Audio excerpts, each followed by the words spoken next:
حاجی دا تاسو وګورئ د ټایر پنچر شوی دی او د سیګولې جیک جوړ کړی دی. دا د دې یو نوی ایجاد دی او دا تاسو کتلی شئ.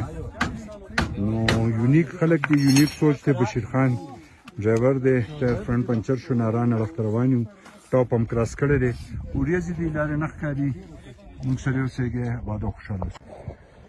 السلام علیکم مینوالو، دا سپټ هایټس دی او د دې له لاندې هغه اړه د جیپ چې دی ولاړ دی هغه کوهستان سپټ ویلي ده او د دې خوا ناران کاغان سایډ دی. خو د وریځو د وجې بالکل لاره نه ښکاري او ډېره یخني ده. دا موږ سره نور حلیم صاحب دی، د عبدالحلیم صاحب د داسو. عبدالحلیم صاحب دا راته ووایه چې دا باونډري ده.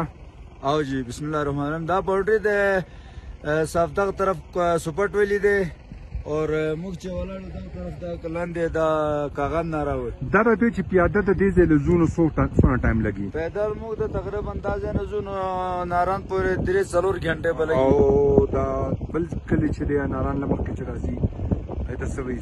سوچ پورې به څونه لګي؟ دلته خو ناران مخکې نه دی، دا مخکې موږ د ټول نه مخکې راځي هغه سوچ دی. هغې پورې تقریبا زموږ 3 غنټه به وځي. 3 غنټې او جیپ کې 1 نیمه غنټه. 1 نیمه غنټه وځي. حاجي دا او عبدالحلیم صاحب چې موږ ګایډ کړو، ملګري پیاده روان دي. جیپ والا ګوري چې روډ سلیپ نه نو بوځي بم او خو سلیپ نو بیا به دی موږ به پیاده ځو. نو دا زموږ تاسو ویلاګ سپټ هایټس کې.